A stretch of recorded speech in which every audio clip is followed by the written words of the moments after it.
बड़ी खबर राजधानी दिल्ली से। उत्तर प्रदेश विधानसभा उपचुनाव को लेकर बीजेपी की बैठक होगी। केंद्रीय नेतृत्व के साथ यूपी बीजेपी कोर कमेटी का मंथन देखने को मिलेगा।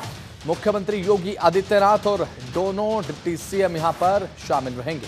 उत्तर प्रदेश बीजेपी के प्रदेश अध्यक्ष भूपेंद्र सिंह भी इसमें मौजूद रहने वाले हैं और साथ ही उपचुनाव के प्रत्याशियों को लेकर यहां पर चर्चा हो सकती है।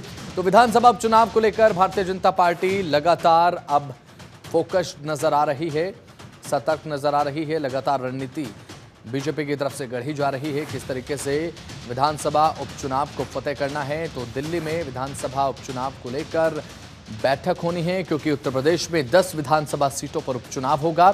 तो यूपी बीजेपी कोर कमेटी मंथन करेगी। उपचुनाव की तैयारियों को लेकर रणनीति यहां पर तैयार की जाएगी। तो उत्तर प्रदेश बीजेपी के प्रदेश अध्यक्ष भूपेंद्र सिंह मौजूद रहेंगे, मुख्यमंत्री योगी आदित्यनाथ मौजूद रहेंगे, डिप्टी सीएम केशव प्रसाद मौर्य और डिप्टी सीएम ब्रजेश पाठक भी शामिल होंगे। ज्यादा जानकारी के साथ हमारे संवाददाता हमारे साथ नंदन जुड़ चुके हैं। नंदन, फिलहाल क्या कुछ ताजा जानकारी, जिस तरीके से विधानसभा उपचुनाव को लेकर राजधानी दिल्ली में मंथन देखने को मिलेगा, भारतीय जनता पार्टी फोकस्ड नजर आ रही है उपचुनाव को लेकर?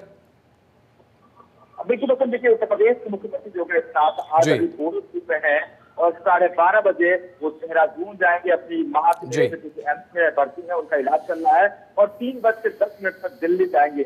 दिल्ली में बैठक है क्योंकि उपचुनाव होने हैं। उत्तर प्रदेश से 10 सीटों पर चुनाव होने हैं और उस 10 सीटों को लेकर भारतीय जनता पार्टी लोकसभा चुनाव के बाद लगातार रणनीति बनाने में जुटी हुई है।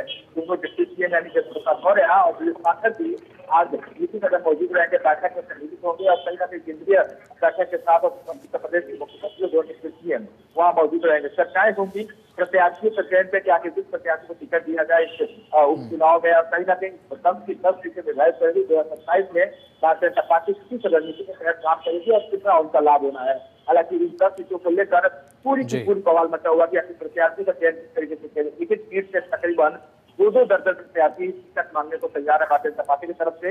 लेकिन लोकसभा चुनाव होने के बाद भारतीय जनता पार्टी ने अपने मंत्रियों की फौज 10 चुनाव सीटों पर जहाँ पे चुनाव होने वहाँ पे भेज दी थी और प्रत्याशियों का फीडबैक लेने के लिए, वहाँ की तैयारी देखने के लिए और जातिवाद आंकड़े साधने को लेकर लगातार मंथन कर रही थी। और इन दोनों प्रत्याशियों के प्रत्याशी का चयन करने की भारतीय जनता पार्टी के प्रत्याशी कौन सा लाभान्वित करेगा भारतीय जनता पार्टी को, इसके विचार विमर्श किया जाएगा। बताएं। बिल्कुल, अगर बात करें इन 10 विधानसभा सीटों पर उपचुनाव की, नंदन, तो भारतीय जनता पार्टी को जातीय गोलबंदी करने में महारत हासिल है और पूरे जातीय समीकरण के साथ साथ तमाम राजनीतिक समीकरणों को ध्यान में रखते हुए प्रत्याशियों का चयन होगा। अब ऐसे में बड़ी चुनौती यह भी होगी कि समाजवादी पार्टी प्रमुख विपक्षी दल है, उसकी तरफ से जो मुद्दे इख्तियार किए जा रहे हैं, बढ़ाए जा रहे हैं जनता के सामने, उनको टैकल किस तरीके से करना है, ये भी एक चर्चा का विषय रह सकता है इस बैठक में। और निश्चित तौर पर देखिए, अगर विपक्ष के रूप में उत्तर प्रदेश में देखा जाए तो समाजवादी पार्टी मजबूत विपक्ष के रूप में है, ये प्राथमिक है। हालांकि पूर्व मुख्यमंत्री अखिलेश यादव तमाम रणनीति बनाने में जुटे हुए हैं। 6 प्रत्याशियों को उन्होंने नाम भी अनाउंस कर दिया है। हालांकि जो लोकसभा चुनाव देखा गया था तो इंडिया गठबंधन ने मजबूती से चुनाव लड़ा था और इस बार लेकिन संसद फिर से बरकरार रही है। गठबंधन के बिना चुनाव के बाद से अखिलेश यादव ने बिना विचार विमर्श किए कांग्रेस पार्टी को उन्होंने अपने टिकट से प्रत्याशी का अनाउंस कर दिया। हालांकि चर्चा की जिस सीट से अगर चुनाव लड़े जा रहे हैं उस सीट से भी भारतीय समाजवादी पार्टी ने अपने प्रत्याशियों का नाम घोषित कर दिया।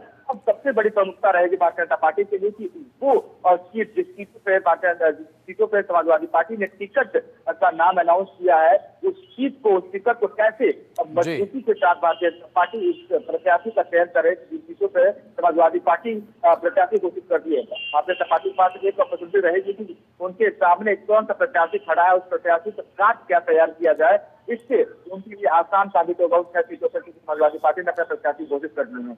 अब देखना दिलचस्प होगा कि चयन जो होगा, क्योंकि लोकसभा चुनाव हमने देखा था कि जो प्रत्याशी का चयन था भारतीय जनता पार्टी की तरफ से वो सही नहीं था। हालांकि जिन प्रत्याशी को टिकट लोकसभा चुनाव में दिया था वो जिताऊ प्रत्याशी के रूप में नहीं साबित हुए और जो उम्मीद थी उत्तर प्रदेश से वो उम्मीद विफल साबित हुई। लेकिन इस बार चुनाव में कदम भारतीय जनता पार्टी रख रही है और यही वजह है कि लगातार बैठकों का दौर शुरू है। जब से परिणाम आया लोकसभा को, उसके बाद से लगातार बैठकों का दौर शुरू है और एक बार जैसे जैसे तारीख नजदीक आती जा रही है, नाम टिकट और चुनाव का जो तारीख है वो घोषित करने का जैसे नजदीक आता जा रहा समय, भारतीय जनता पार्टी का विचार विमर्श और तेजी से बढ़ता जा रहा है। और अब जल्दबाजी के साथ भारतीय जनता पार्टी को अपने प्रत्याशी का नाम घोषित करना होगा कि किस प्रत्याशी का कौन सा जिताऊ प्रत्याशी है, इस पर विचार विमर्श करना होगा। यही वजह है कि आज दिल्ली में बैठक, बड़ी बैठक होगी और बड़ी बैठक में निर्णय लेगी भारतीय जनता पार्टी की कौन से प्रत्याशी। बिल्कुल नंदन श्रीवास्तव, मुख्यमंत्री योगी आदित्यनाथ के कंधों पर अहम जिम्मेदारी शीर्ष नेतृत्व ने रख दी है। इस विधानसभा उपचुनाव में फतह कराने को लेकर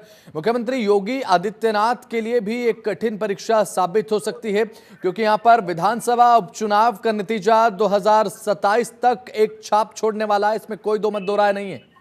नंदन, निश्चित तौर पर निश्चित तौर पर, क्योंकि देखिए एक जो उत्तर प्रदेश के मुख्यमंत्री यानी योगी आदित्यनाथ का ये और नेता है, वो देश भर में इनकी चर्चा है, विदेशों में भी इनकी चर्चा है, इनकी कार्यशैली की चर्चा है। हालांकि विरोध भी लगातार विपक्ष इनका करता है, लेकिन उनकी जो छवि है वो एक हिंदुत्व वाली छवि है और कहीं ना कहीं छवि को मेंटेन करने के लिए और 2027 में जो विधानसभा चुनाव होने है, हालांकि ये भी मैटर करता है कि और वन नेशन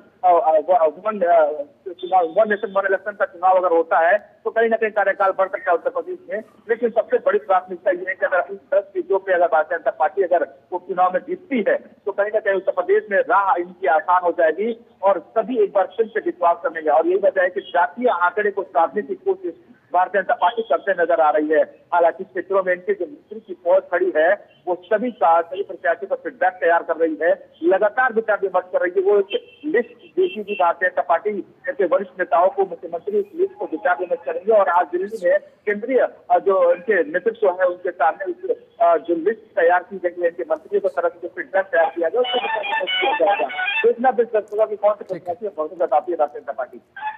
बहुत बहुत शुक्रिया नंदन श्रीवास्तव, जुड़े आप, महत्वपूर्ण जानकारी आपने साझा की, बहुत बहुत शुक्रिया आपका।